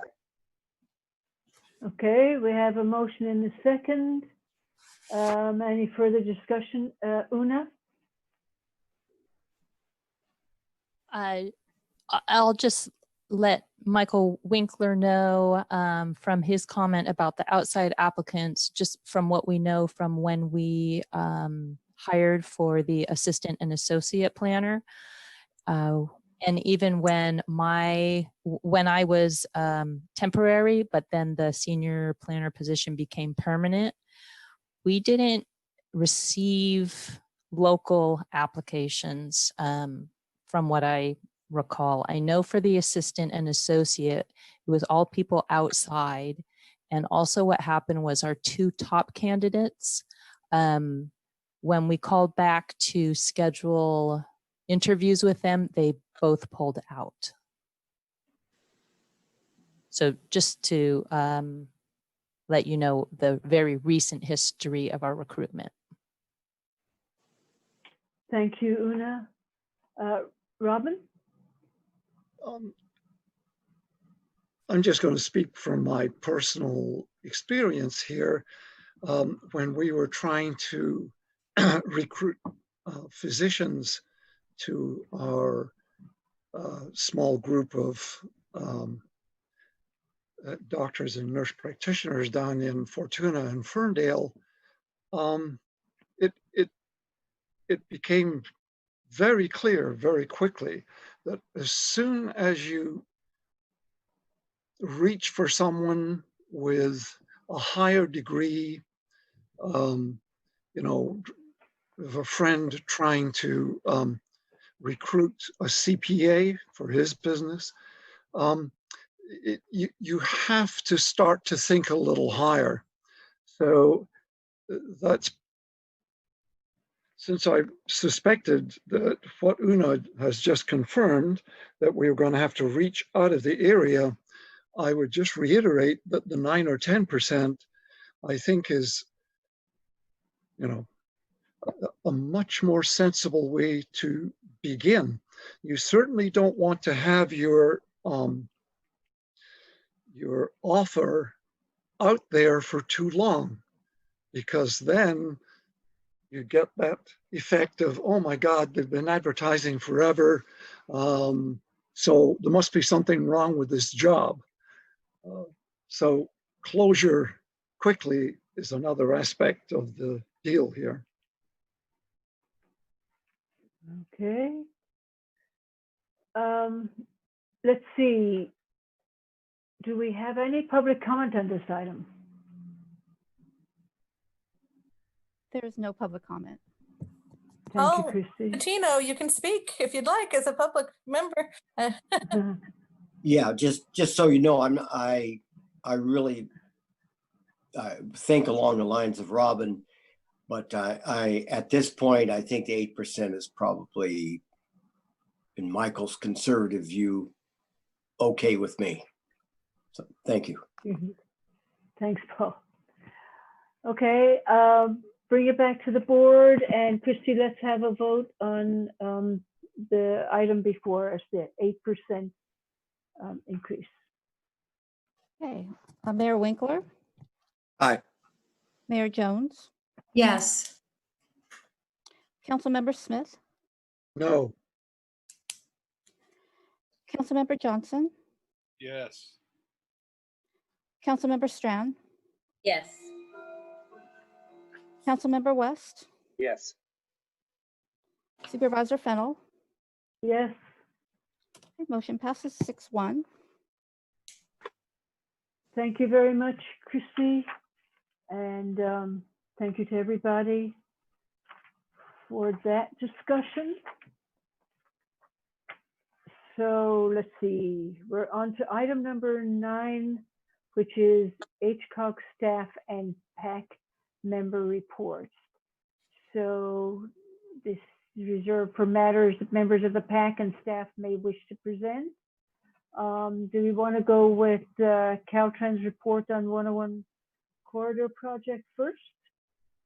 And welcome, Kevin. Where are you? Did he drop out? Let me have a look.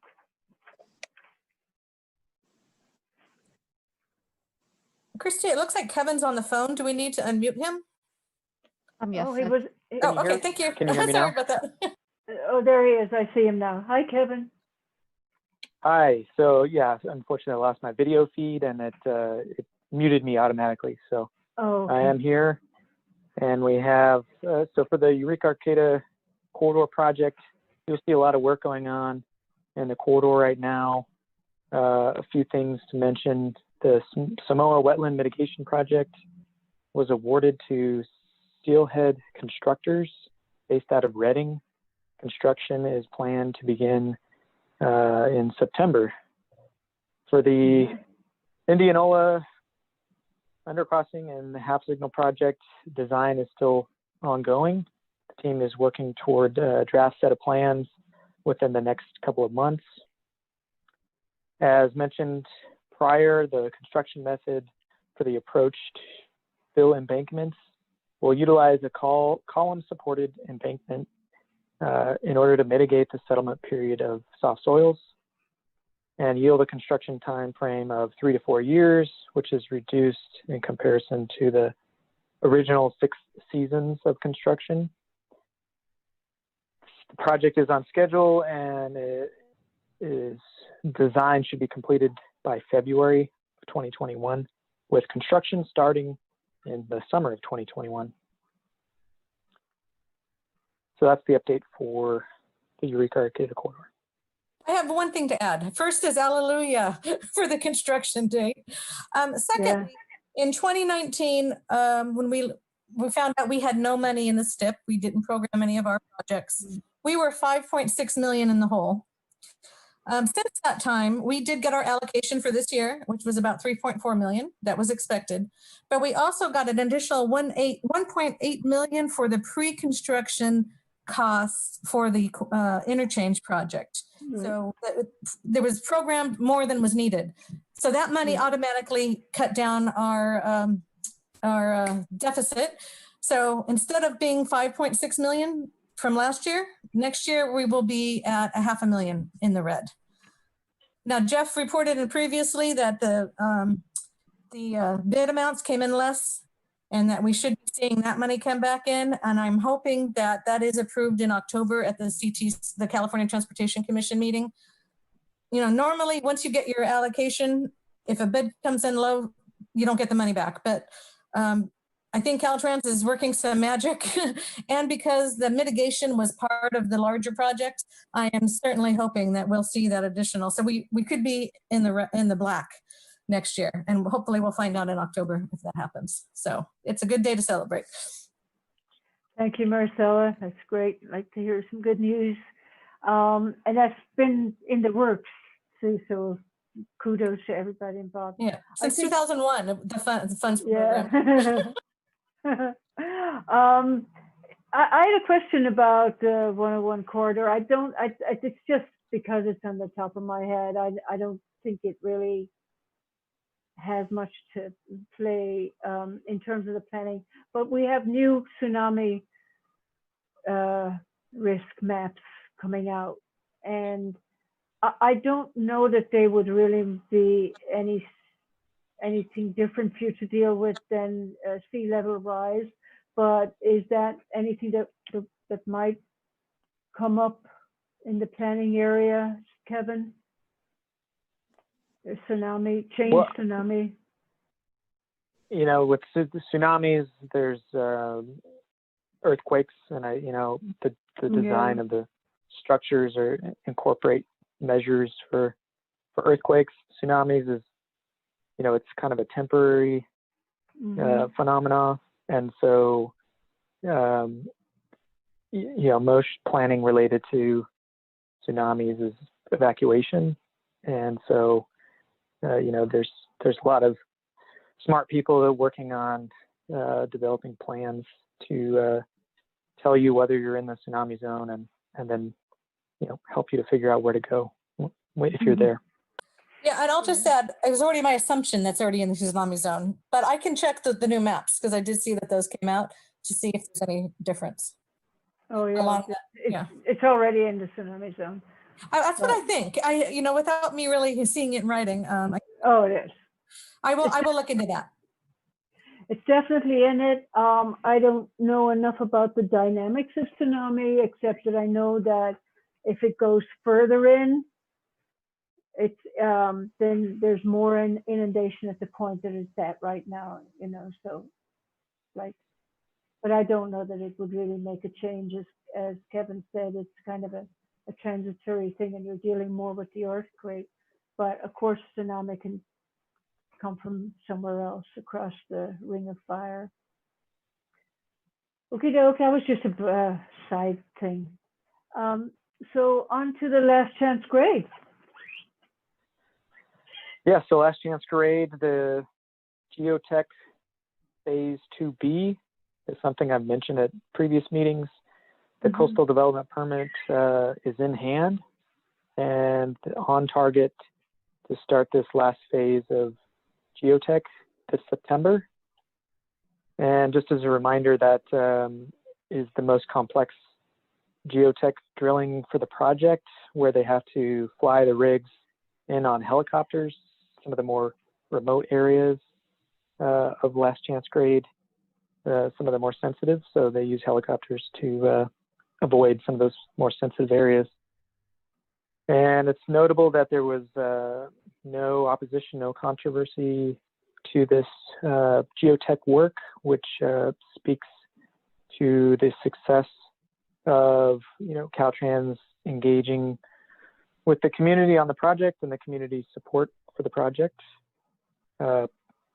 Project approval and environmental design is continuing. It currently looking at the environmental process with a current completion date of 2026.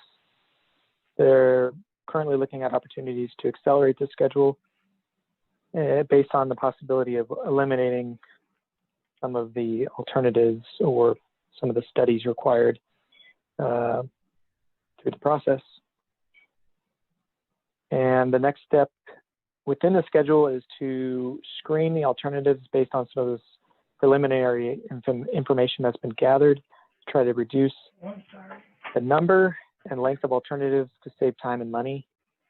And it's an extensive collaborative process that involves 4 working groups, ongoing working groups, that includes Congressman Huffman's stakeholder working group that will evaluate the different alternatives and look for opportunities to reduce the scope of the project.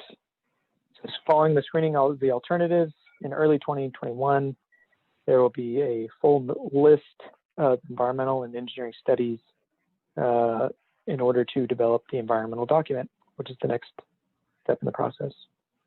Thank you. Thank you, Kevin. Any questions or comments for Kevin? Thank you very much.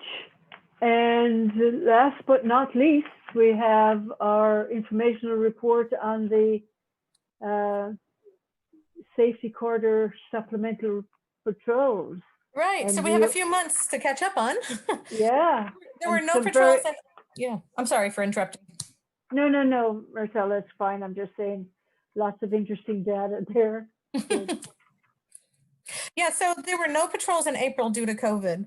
And I'll just group from May, June, and July. The high rates of speed were between 68 and 74 miles an hour. In May, all those high speeders were local people from Fortuna, Carlotta, McKinleyville. In June, the highest person was from Garden Grove, so we're getting some travelers in. And in July, in Sacramento and Arcata.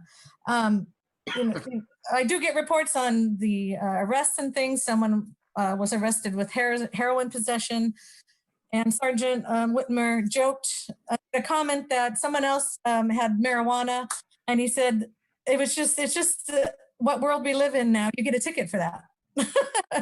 In the old days, you'd have been arrested. So that was a funny little quip. If anybody has any questions on that, I do have one announcement on August 25th, and I sent everyone a notice for a public meeting for the Broadway Corridor plan that HCOG has been partnering with Caltrans and the city of Eureka. We're getting down to the end of the process, and I just want to encourage everyone, if you have time between 6:30 and 8:30, to tune in. There's a lot of exciting things we can do on that corridor. In the beginning of the project, it's such a tight area. Without an imagination, you wouldn't think that there could be some great things, but I think we can do some transformation there. But we certainly do need public input, because it will not move forward without the public. And as leaders, I'm hoping that you can attend. And certainly when the final document is ready, it will come to this board, but that'll be at the tail end. So I'm hoping that you can tune in and take a sneak peek at that. And that's all I have. Well, speaking of vehicle miles traveled, having these meetings on Zoom makes it a lot more possible to attend, it really does. Right. I used to walk to work though, so now I'm gaining a lot of weight. It does backfire a little bit. I know. Tell me about it. You're not the only one. Well, everybody, thank you very much for a really interesting meeting, a great discussion, and we'll see you next time. We are adjourned. Thank you. Thank you. Thank you, everyone. Thank you. Bye. Thank you. Bye. Thank you.